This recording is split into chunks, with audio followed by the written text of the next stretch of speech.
they find in there. I think it's certainly one of the most harrowing, brutal murders I've dealt with in my time.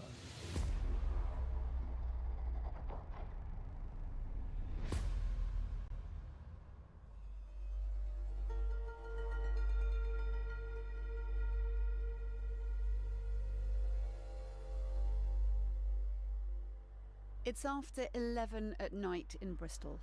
CCTV cameras on the city's most famous landmark show an unlikely tourist struggling with a large red case. He's pulling it along the pavement, dragging it across the Clifton Suspension Bridge. It's not the only one. There's a second case, a large silver trunk just metres away in a lay-by. By now, staff at the bridge notice him. They question him. He says the red case contains car parts he's trying to sell. Minutes later, he starts to move it. A passing cyclist tries to help. The man tells him he's from Colombia. He asks him to open the case. But the stranger refuses, walks away, then breaks into a run. The cyclist chases him, capturing it all on his phone. Mira. He speaks to him in Spanish. The stranger replies, "My boss is really bad," before trying to grab the mobile, then runs off into the night. As we were walking along and got towards the other end, we started to see like blood on the pavement, on the bridge. As we kept walking further along, we went down and turned, and we had like some commotion behind us, and we saw, a cyclist chasing after a man who was just running away. He was, making a lot of noise. They stopped, then the guys managed to get away. Can you describe the case to me? It's a red plastic case. There's obviously 4 wheels on it, but 2 of the wheels are broken, and that's where this red stuff is leaking out of, which we are concerned that it might be blood. You said there's a second case, so I can look. Yeah, okay. In the background, he said there's a second case, sorry. Well, he said there was 2 cases, he was going to go and get his second case, and that's when he did a runner. The silver case has an address label, 9 Scots Road in London.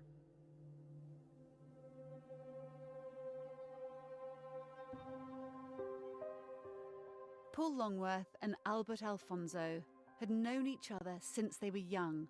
Both had been fostered. They were soulmates, best friends in a civil partnership, living together in West London. They didn't have huge family and friend circles around them. They were each other's everything. They were each other's absolute rocks and each other's worlds. They were everything to each other. Albert was 62 and worked as a lifeguard at a health club. Paul, a bit older, he was 71 and had just retired. He was a regular in his local pubs. He was a gentleman, he was a nice fella. Real, he got on well with most people. In fact, everyone really. No one disliked him. I think Albert was a bit more outgoing and Paul wasn't. He got on well with everyone that he met, and he had his own pool cue in the pub. Neighbours in Shepherd's Bush say they were really happy together. Paul, he was very friendly, very bubbly. I've always seen him smiling, never seen him sad or anything like that. But Albert had another passion, for extreme sex.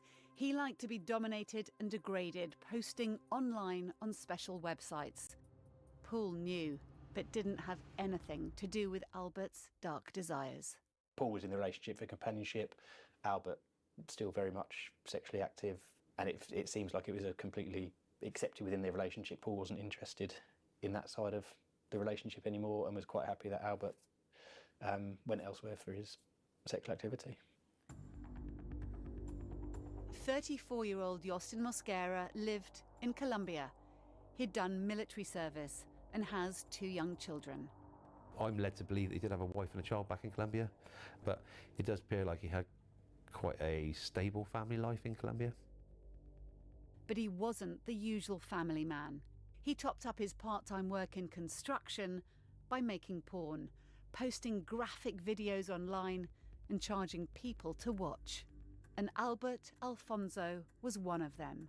He messaged him and over the years sent him thousands of pounds to view his films and pay his bills. Albert's thing was to be videoed having quite extreme sex. Obviously, Mosquera provided that service. Some would see it as quite a strange relationship. I don't think we're here to judge what that relationship's like. In March 2024, Mosquera joined Albert and Paul on a luxury holiday in Colombia. 3 months later, Albert brought him back to the UK. And the trio started living together. They went on day trips to Brighton,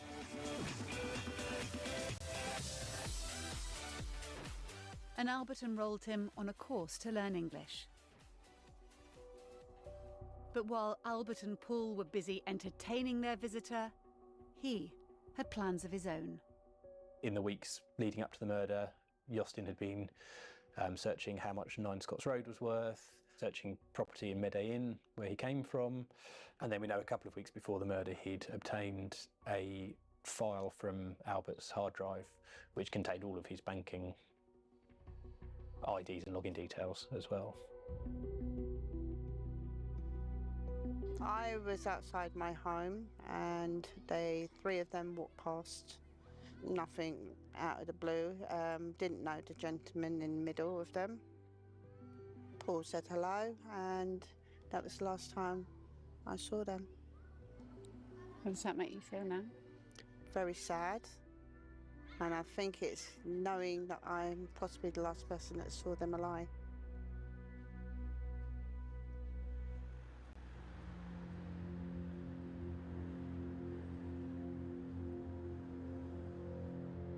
July the 8th, 2024 started like any other day for Albert and Paul.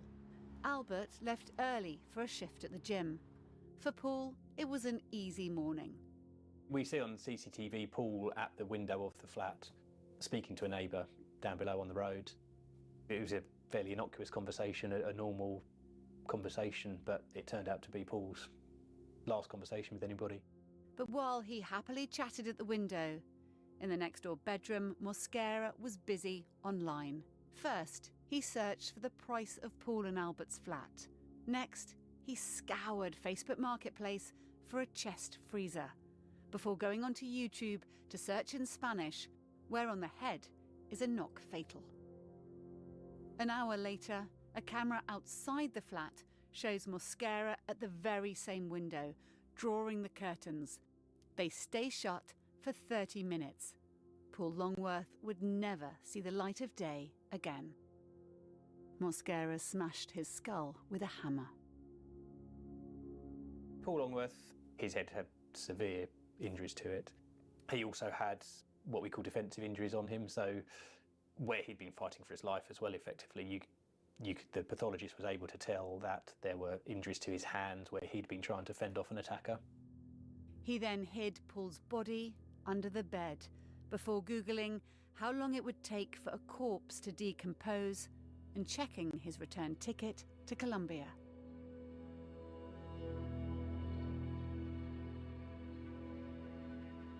By 7:45, Albert was back from work. He and Mosquera then went to get some beers. It would be the last time Albert ever left home. A couple of hours later, the cameras set up in his bedroom to record erotic sessions filmed his own death, with Paul's dead body hidden under the bed next door. During sex, Mosquera secretly brought in a knife, stabbing Albert repeatedly.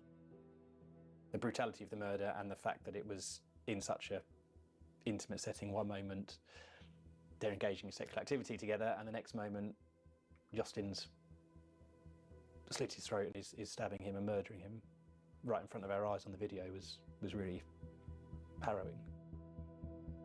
His hands had multiple cuts as he tried to save himself. You can hear Albert fighting for his life and effectively taking his last breath. literally fighting for his life. He then does what looks like a song and a dance afterwards, whilst Albert is still lying there, dying on the floor in the room. What I see from that video is a person that's reveling in doing what he's doing, and the little dance afterwards is quite bizarre. And then goes straight to the computer and starts trying to log into bank accounts and search for financial items on Albert's laptop. The transfer failed. Instead, Mosquera took out hundreds of pounds from a cash point. What he did next shocked the world.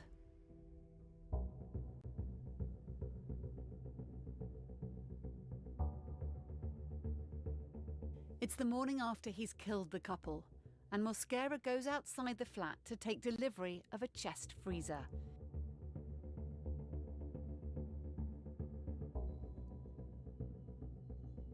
He's also been messaging a man with a van, asking if he'll give him a lift to Brighton, along with his luggage. They agree a price of £200. But later that night, at this bar, he changes the plan and instead asks to be taken to Clifton in Bristol because of its famous bridge. Moving the van drop-off location from Brighton to Bristol is one of the things in this investigation we've never been able to get to the bottom of. We've found nothing of any links between Jostin and Bristol. Don't believe he's ever been to that area of the country before, but we know that they had been to Brighton on day trips or whilst he was over in June last year. Jostin's explanation was simply, in his evidence, was simply that it was another place that began with B. The next evening at 7:30 on the dot, a red van pulls up outside Scott's Road. A silver trunk is wheeled inside. And a red suitcase. Then, with Mosquera, the van sets off from London down the M4 to Bristol. At 10:30, he's dropped off in Clifton. Mosquera sets off with the suitcase, and a couple see him struggling with the weight of the bags. They try to help. Roger Malone and his son Giles also spot him. I stood on the corner by the Mal pub there, and there's a level crossing, and there was some activity going on with a tall man in black clothing and a sort of hat more or less covering his face, struggling with a very large suitcase. And so Giles, who was just stood there from the case and the man, saying, "That looks heavy, mate. What have you got in there, a body?" Giles's Uber arrived, and the man in the dark clothing made a move towards it, and Giles said, "Excuse me, that's my Uber." Instead, Mosquera got another taxi across the city's famous bridge. As he's dropped off, the driver notices something red leaking from the two cases. His passenger says it's oil. But just before midnight, the truth is uncovered. Sorry, did you say you had a picture on CCTV as well? On our CCTV, the guy has now run off. The guy He's with now the run case. off. Hang on, your officers are here now. I got a phone call from one of our crime scene managers saying, Neil, just to let you know, we've got a torso in one of the suitcases with body parts missing, and the second suitcase has also got a torso in it. My reaction was, this is big. In the silver case, the body of Paul Longworth. In the red one, the body of Albert Alfonso. The two residents of 9 Scots Road. Both their heads were missing. Those cops that were on the bridge that night that called to this man acting strangely, opened those suitcases, not in a million years expecting to see what they found in there. And that's going to have an impact on anybody. The yellow signs were very obvious, bridge closed, and there were a lot of police vehicles and policemen around. What sort of resonated with me and Giles was that he had said to this man, "Gosh, that's a very heavy suitcase, obviously. What have you got in there, a body?" Now, the fact that he should say that in all innocence and just trying to be humorous and friendly but in actual fact it was modern day Jack the Ripper, chopping up people.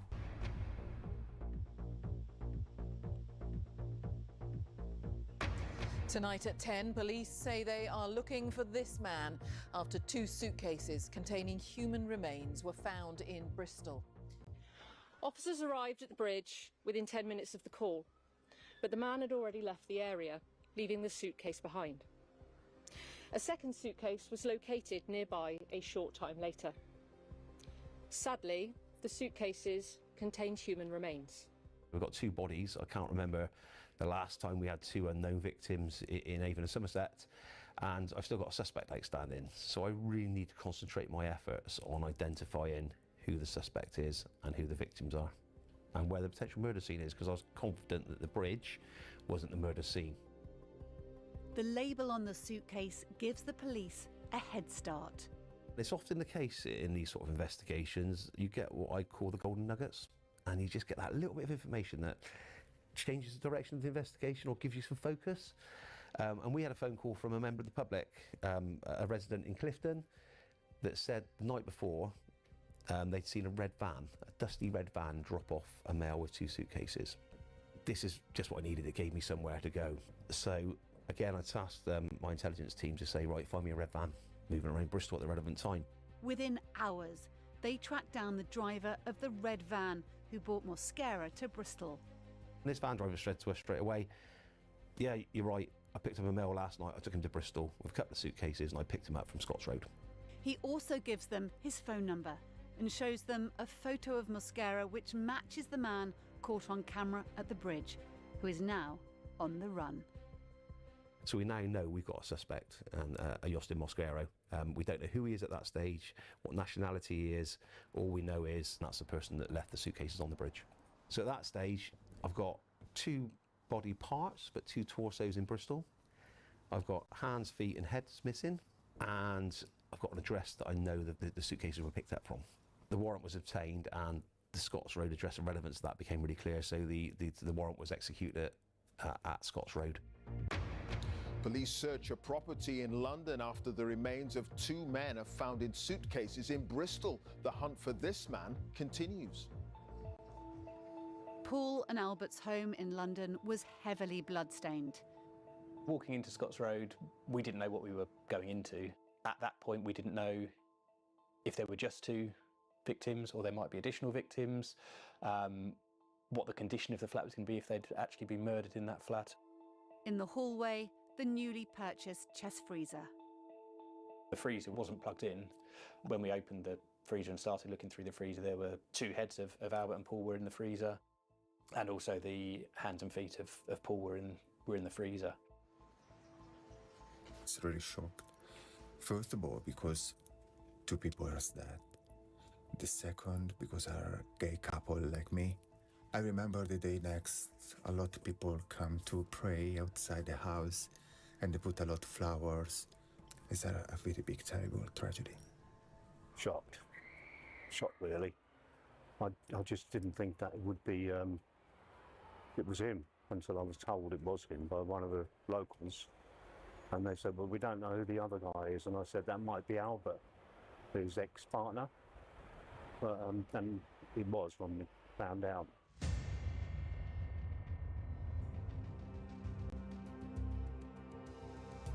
In Bristol, the hunt is on for Justin Mosquera.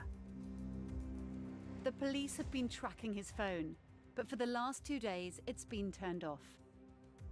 Now, know what I know now, from where he was seen when we arrested him, I think he was probably hiding out under the suspension bridge for that period of time on the North Somerset side of it. In Lee Woods? In the Lee Woods area, yeah. But on July the 13th, 2024, 5 days after he'd murdered Albert and Paul, the killer's luck ran out. Just after midnight on the 13th, his phone was switched back on. And we know that he went to the pizza place, the Red Box Pizza Place on Hot Wells Road. There'd been so many unusual things in the case so far and so many strange actions behind the freezer but not turning it on, leaving the luggage tag on the suitcase. And there was still a part of me that wondered, well, the phone's gone on, but is it actually him? We were confident at that stage that phone was moving in Bristol and moving in the Hot Wells area. So the next question you ask yourself is, where's he likely to be going just after midnight on a Saturday in a city that we don't think he knows? His picture's been all over the press. Where's he likely to be going? And so we second guessed he would probably be going to a transport hub.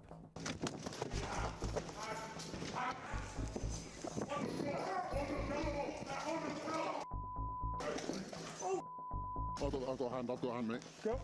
Yeah. I'll say the words then. I'll be secure. Oh my God. What's happening? Secure. He eventually was apprehended, sat on the bench outside Temple Meads train station. We're assuming ready to get a train back to London the next day. Move your legs out to the front. Sit up. At this time, mate, you're under arrest on suspicion of murder. You don't have to say anything, but may harm your defence if you do not mention when questioned, something you later rely in court. Anything you do say may be given evidence. Do you understand? Yes, no. What? You are currently under arrest for murder, okay? What's your name, mate? What? What's your name? Hombre. Jot. Jot? Yeah. Jot or Joss? Jot. Surname? Jot what? Jot. Mosquera. Mosquera. Mosquera had one shoe. Police think he lost the other one running away from the bridge.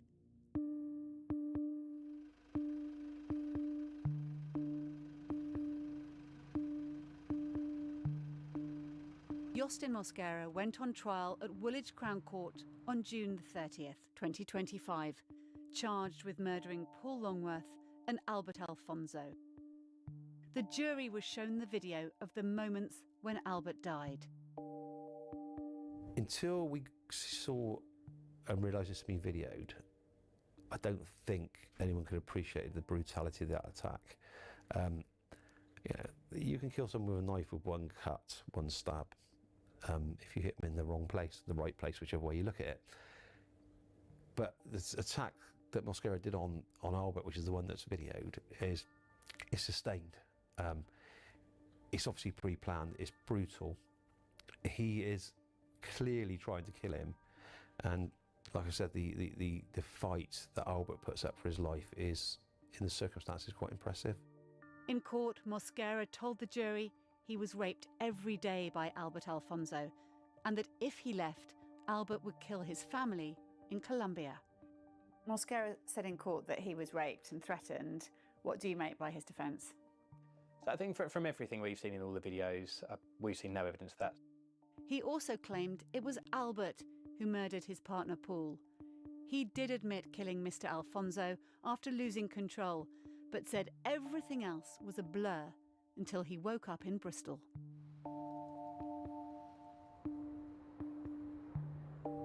On July the 21st, 2025, Justin Mosquera was found guilty of double murder.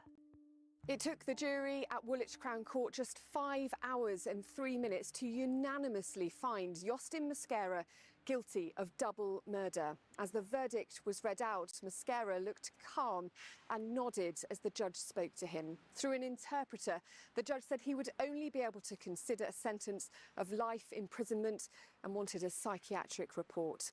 From what we found in the investigation, so it appears that money was the main motivation for the murders.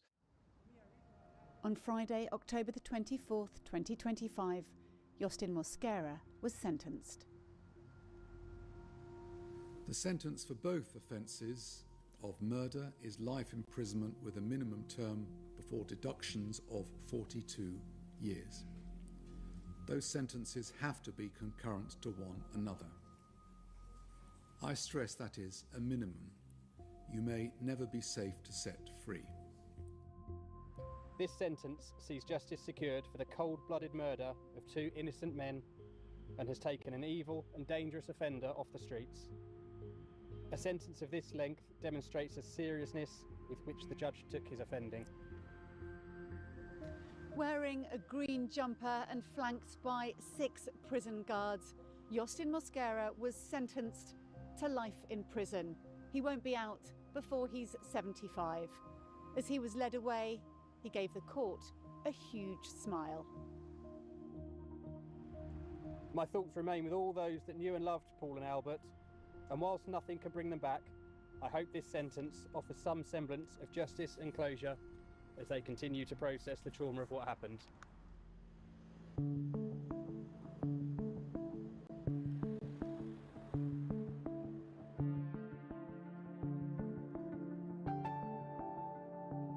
In my career, it's definitely up there as probably the most shocking murder I've dealt with, particularly the fact that the murder was filmed, the brutality of the murder, the fact that it's in circumstances where, you know, Albert and Paul had invited Jocelyn into their home and he's murdered them during sort of intimate activity between the two of them in such a brutal and callous way on video is really, really, really shocking.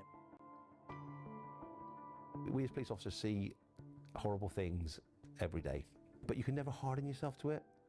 You always expect it, but obviously never want to see it. You know, we join the police knowing that we're going to see awful stuff, you know, car crashes, people hit by trains, murder victims. You know, there's every chance that whether it be first thing on a Monday morning and last thing on a Friday night, you may come across that in your normal course of duty. They weren't expecting that. I miss his banter. He was funny. He was quite a funny bloke. You know, always happy. I'd never see him have a argument with anyone in all the years I've known him. He was such a nice, gentle guy, really, you know. I've always asked myself the question, he could have committed at that stage almost the perfect murder. He's killed two people within the premises. They're the only two people that live in that address, so nobody else is going to come home and find them. He didn't need to dismember them. He didn't need to take them to Bristol, and he might not even know why. But why take those risks when you could have just jumped on a plane back to Colombia and never been seen again?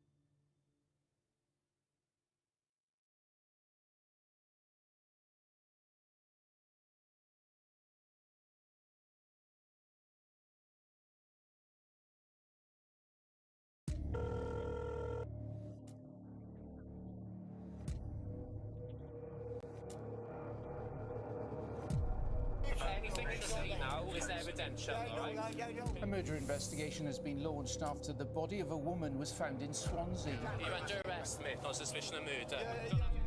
An unsuspecting retiree, brutally killed by her neighbour. I've been a major crime SIO for a few years now, but I have to say Wendy's was probably one of the worst I've ever seen. Right. These videos show Brian Whitelock in the days before the murder. But this wasn't the first time he'd killed. It could have been prevented. If they had listened, if he hadn't been let out, he wouldn't have been able to kill again. So, could Brian Whitelock have been stopped?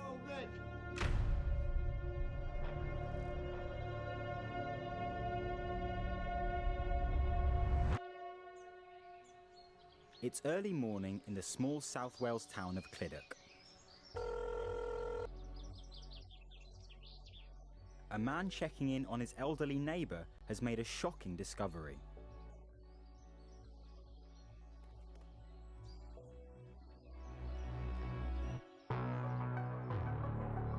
Some of his call is caught on CCTV. So has he got any blood on him? What's happened? Covered in it. He is covered in blood. Wendy! Wendy Buckney, seen here the day before, is 71 and lives alone in her ground floor flat. She's well known in the community as the founder of a popular local riding school, and she's known for her acts of charity. The man making the 999 call is outside Wendy's flat. Brian Whitelock, who did odd jobs for her, has just walked out of her front door. Brian is described as just wearing his boxer shorts. Those boxer shorts are inside out. He is covered in what appears to be blood, and Brian pretty much confesses to killing Wendy. When police arrive, he keeps talking. It's all, oh my God, why have I killed her? He uses the words torture, and that he tortured her and she was begging him to stop. He's asked by the witnesses at the scene, what have you done to Wendy, what have you used? And he basically says he's used everything, which transpires to be an accurate description. Oh my God. This was a particularly brutal murder with a number of weapons, including a knife, a chair leg and pieces of shelving, and inflicted so many injuries on her that the pathologist couldn't accurately count them. So it was a sustained and very brutal attack. After Brian Whitelock's arrest, police quickly make another discovery. The 55-year-old has killed twice before. A man has appeared before magistrates in Swansea charged with murdering 2 men, one of them his own brother.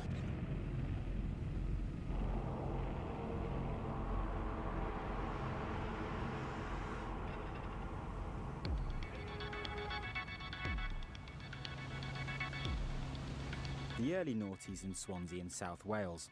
It's a bustling city with a thriving nightlife and a football team fighting relegation from the second division. 27-year-old Nicky Morgan was born and bred here, one of 4 siblings. Social boy, you know, he liked different things. He loved being with his family, he loved that, he loved a bit of a party. So if there was a match, probably meet up with his friends, make their way down there, if they wanted a match. Sometimes he'd be in. He was either cracking a joke or telling us something that he'd done, or just normal family. Nothing different than anybody else. Nicky lived with his family in an estate on the outskirts of the city. His friend Glenn Whitelock lived on the same street. That's one of our favourites. That's what's on his grave. Yeah. Christmas. With his turkey leg. Nicky's older sister Melanie lived around the corner. We were in bed. It was middle of the night. My mother rang me to tell me that there was a house fire in Glenn's house. So I didn't really know why she was telling me that at that time of the night. And then she said that Nicky was in the house.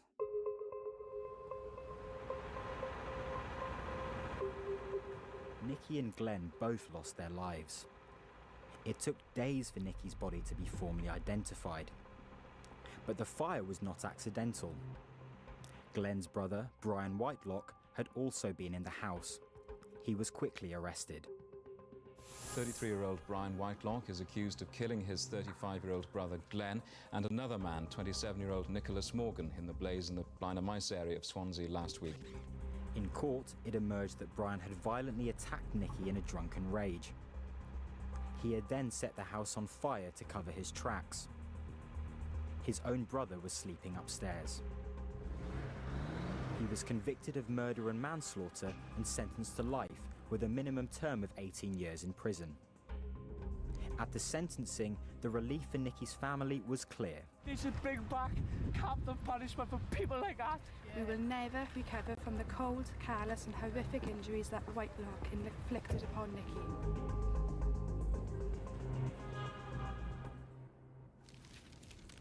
The family felt anger and disgust at the total lack of remorse shown by the defendant. Nothing changed then, did it? 20 odd years? No. Well, it was a relief. A relief that somebody was going to be held accountable. But it was upsetting as well, to know that somebody was capable of doing what they'd done to him. Just that evil face. Wicked, as it says. Yeah, wicked. Underneath the picture, wicked. Wicked, right, look. Life for an evil killer. I first had a meeting with the parole board just after the end of this case. And then nothing for 18 years. Nothing at all.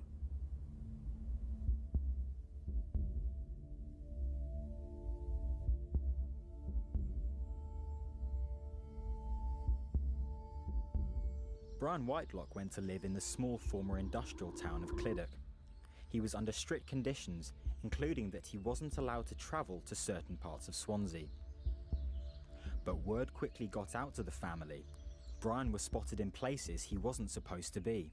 You'd have instant messages where somebody would tell us he'd been seen.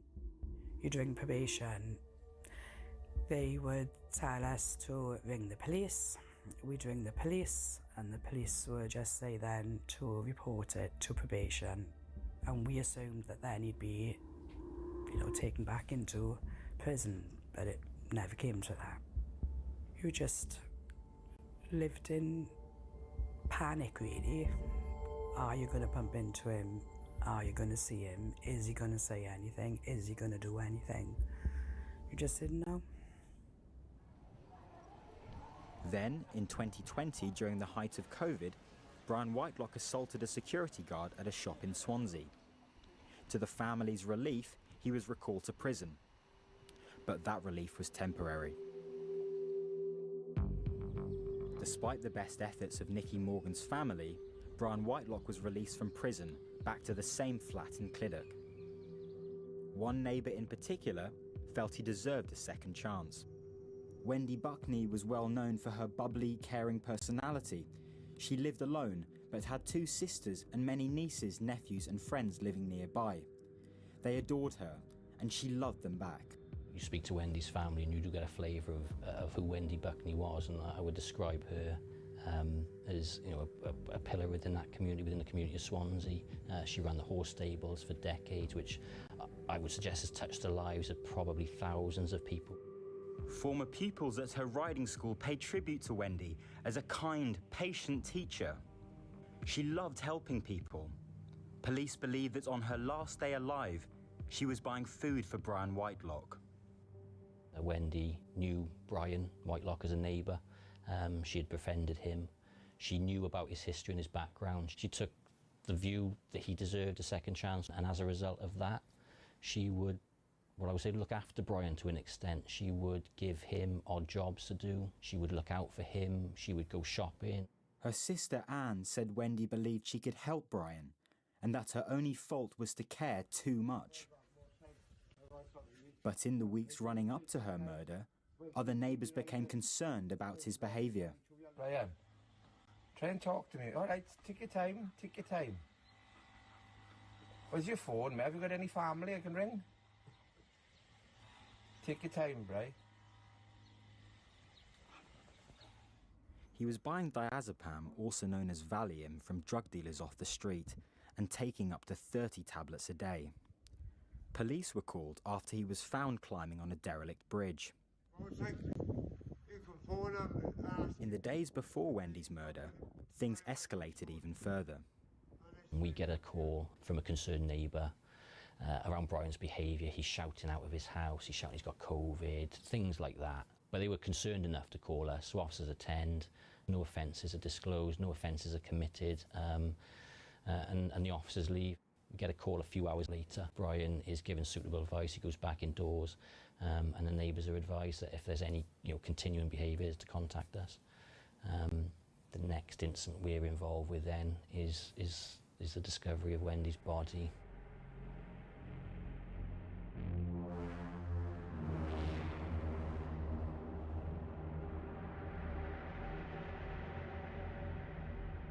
So it's the 23rd of August 2022, early hours of the morning. A neighbour has concerns for Brian Whitelock. He hears taps, he hears water running from Brian Whitelock's flat.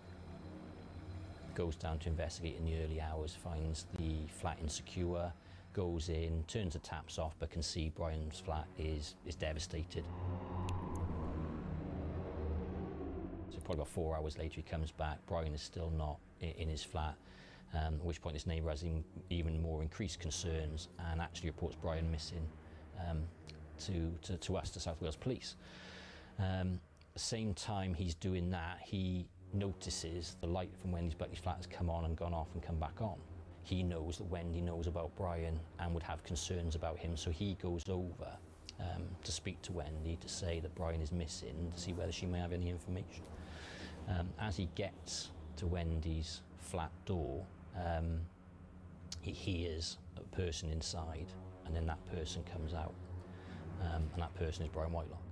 Brian Whitlock, who I've just reported missing, has come out to the girl's house and he said he's killed her. When police arrived, they entered Wendy's flat and found a scene of devastation. The living room was completely smashed up. A blood-spattered sofa was standing on its end. A shelving unit had been ripped apart. At the centre of the scene lay Wendy's body. Her clothes had been removed. Police believe that she was sexually assaulted. I mean, I've been a major crime SIO for a few years now, but I have to say Wendy's was probably one of the worst I've ever seen. From the pathologist's perspective, he managed to count up to 70 blunt force and sharp force trauma injuries to Wendy's face, torso, arms and legs. The difficulty I think he had, there were more injuries than that. We appear to have injury over injury. Oh my God. What have I done? That's plenty. Brian Whitelock had already confessed to Wendy's murder, but in police interviews, his story changed. When he was interviewed by the police, he claimed that he hadn't killed Wendy Buckney. He said that that there'd been shadowy figures hanging around her flat, and that by the time he had found her, she had already been attacked. So he denied that he was involved at all, and that someone else must have done it. Brian Whitelock was charged with Wendy's murder, but later changed his story again. This time, he admitted he'd killed Wendy, but blamed his actions on a previous head injury.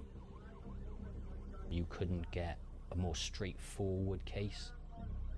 On the face of this one, you had Brian Whitelock coming out of the scene with the victim's blood on him, making admissions to killing her. So on that alone, you think,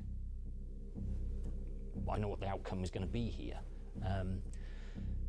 But we didn't factor in Brian Whitelock.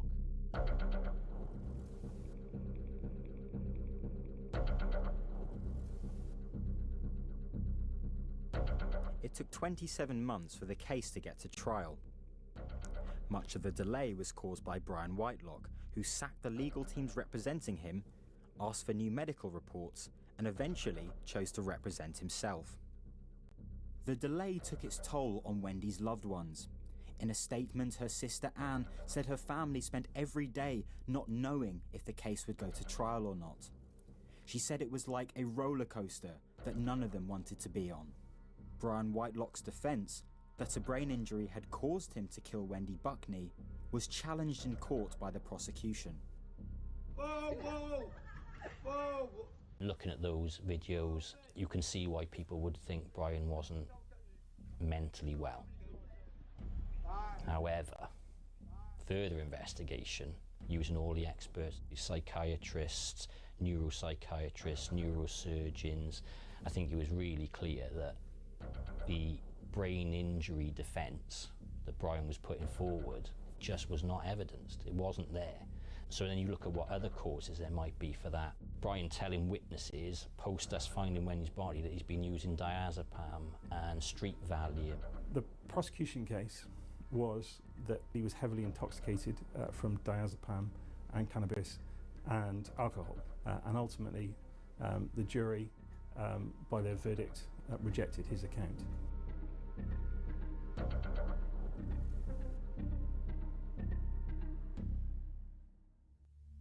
It took just 6 minutes for the jury to reach their verdict. When the foreman stood up to say guilty, he looked directly at Brian Whitelock. Wendy's sister Anne was in court. In a statement, she said her other sister, Rosemary, was so affected by the murder she could no longer leave the house. While the verdict brought some measure of justice, they said they would never be able to move on.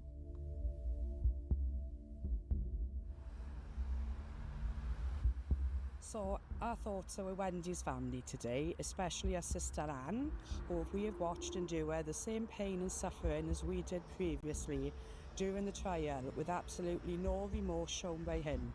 My last words to the parole board were, that I can categorically guarantee he will do it again. And here we are. It took him less than a year.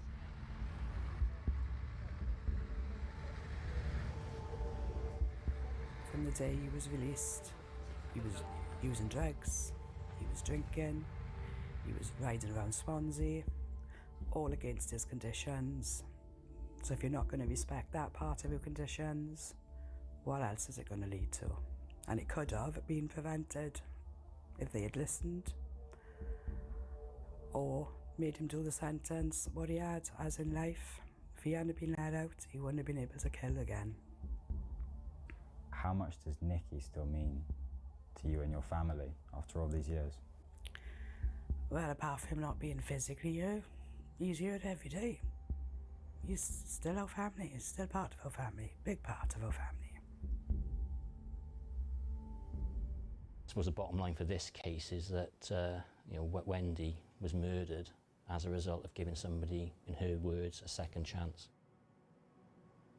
I don't think you'll ever get over it, I don't think, as a family, but hopefully the verdict gives them some sense of justice.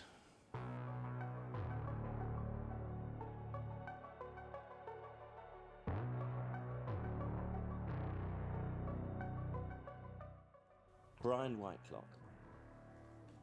For the murder of Wendy Buckney, I sentence you to imprisonment for life.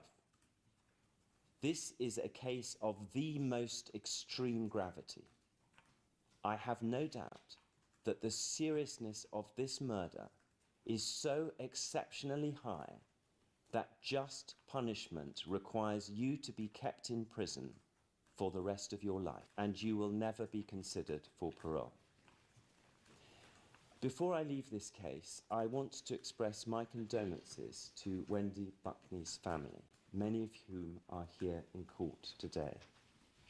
You conducted yourself throughout the trial with great dignity, but your grief is palpable. I hope that with the passage of time, you will be able to think more and more of Wendy Buckney as she was in her life of 71 years, so that her last hours do not blot out all that was happy and good about that life and about her. I hope that eventually you will be left with all those memories you and she would want to have. Multiple reviews will now be held into whether the authorities, including the probation service and the parole board, could have done more to protect the public from Brian Whitelock. The probation service said its thoughts were with Wendy's family and friends, and that it would share the findings of its own review with them. The parole board said every serious further offence is a tragedy. It said it has already looked at its role and is committed to learning lessons.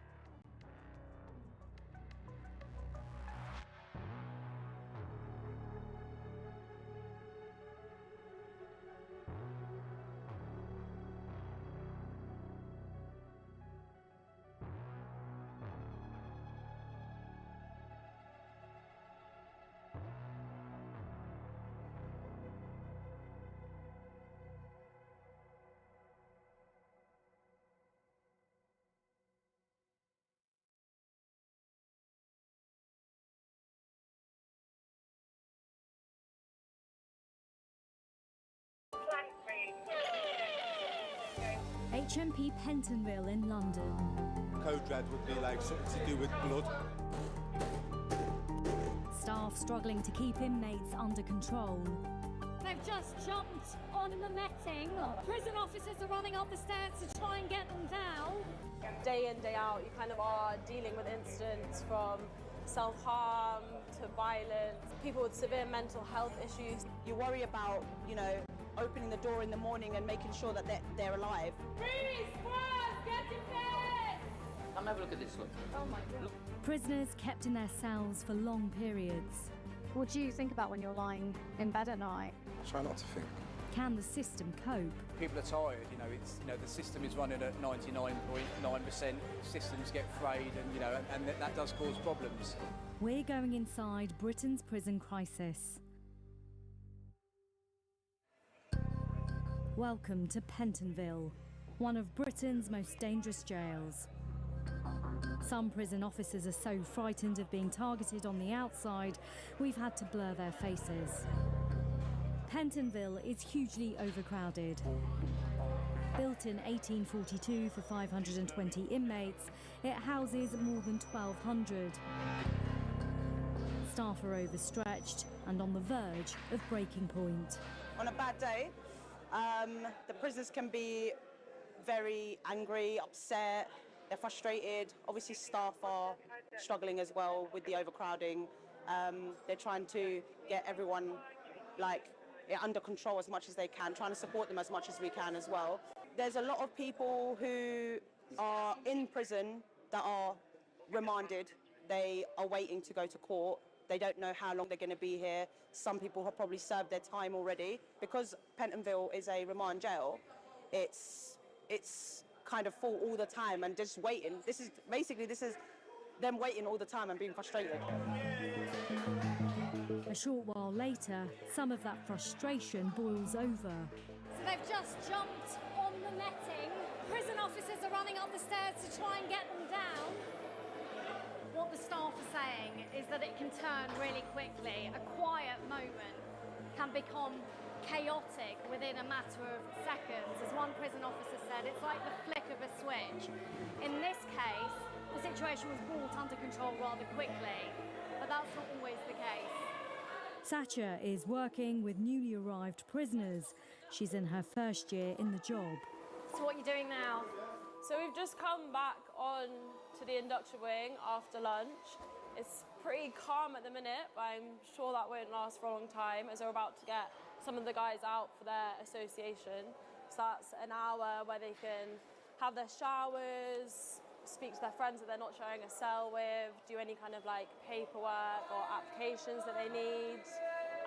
Often it's time when they have to collect their medication as well, so it's not a lot of time, but they have quite a lot of things to fill that time with, so they use it quite wisely. And if they want to, for example, clean their cells, it's also a time where they can do that as well. What do you need? Washing up liquid and a form for the pins. Okay, I can bring that. Okay? Okay, I'll leave it open. There's another bell over there as well.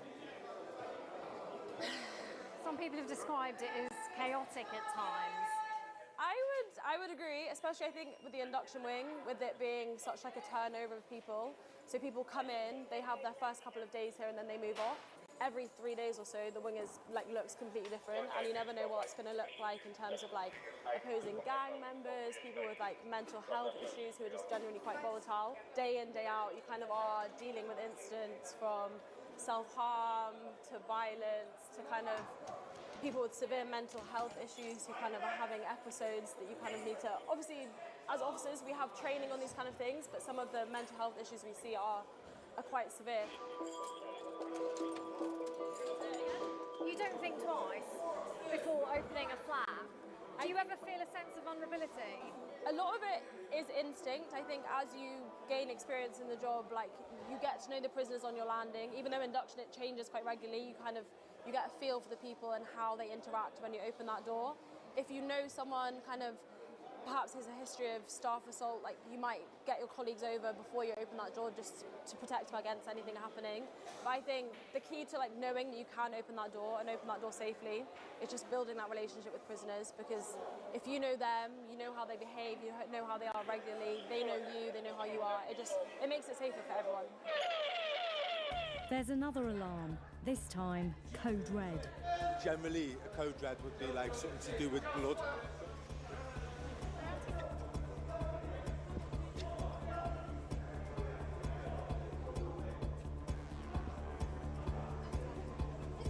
Got a prisoner who's self-harmed here. He's made superficial cuts to his arm.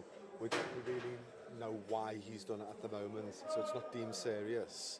And we'll be able to provide treatment on site, but what will happen now is treatment will be given and then we'll take him out of his cell. He'll speak with the senior officer at the wing and they'll try and put any support in place and try and deal with the situation for them as best as they can. How often do things like this happen? It varies. It can happen. It can happen often. Sometimes we can go a day without it. Sometimes we can go an hour without it. It just varies on the time and day, situation, etc. We were told the prisoner had carved the words "Mum and Dad" onto his arm with a sharp object. I've been inside several prisons over the last decade or so, and I've never seen anything like this. The chaos, the fast-paced environment, and the prison officers are doing everything they can, but often they're struggling to cope. So talk me through what's happening in that cell behind you. So just here you can see that we've got a prisoner under what we call constant supervision. So we've assessed that the prisoner in that cell is at such risk of potential suicide or serious self-harm that we have to watch him constantly. What is self-harm like in this jail? Obviously it's a problem across the estate, but in Pentonville particularly. So yes, Pentonville does have issues of self-harm and attempted suicide, similarly to other establishments across the estate. There can be lots of different reasons why prisoners self-harm in custody. A lot of those individuals might have very specific types of risk, could be struggling with detox, could be struggling with depression, mental health issues or issues surrounding neurodiversity. So it's our job and the staff work really, really hard here to help diagnose those issues. Michael's inside for drug offences. He's seen the impact of poor mental health on fellow prisoners close up. I've actually been in a cell where my cellmate was struggling because he had young kids, so he wasn't getting to see them. But I said to him, look, you need to speak to me, it's no problem. You're my cellmate. I did actually fall asleep that night, and I woke up to him hanging behind me. I jumped up, put my trainers on, pressed the bell, sat him on my shoulders. He couldn't have been there too long because he was still breathing. The staff came, it was night time, so they can't just open the door with one officer. There has to be 2 or 3, I think. So he's come, he's seen what's going on, he said, please, stay there, hold him. He's called the alarm, come running through. As soon as he heard the gate at the end of the landing open, and there's more staff, he opened the door, came down, cut him down, asked me to stand outside so he could sort him out, cool. And since then, I think it was an eye opener, that one. Because I didn't, even though he spoke to me, showed me how stressed he was, and I would listen, I didn't know how deep it really was. And it goes to show you don't see everything. Somebody can talk to you and tell you, yeah, I'm struggling, but you don't know how much they're struggling. He did survive it. This summer has been very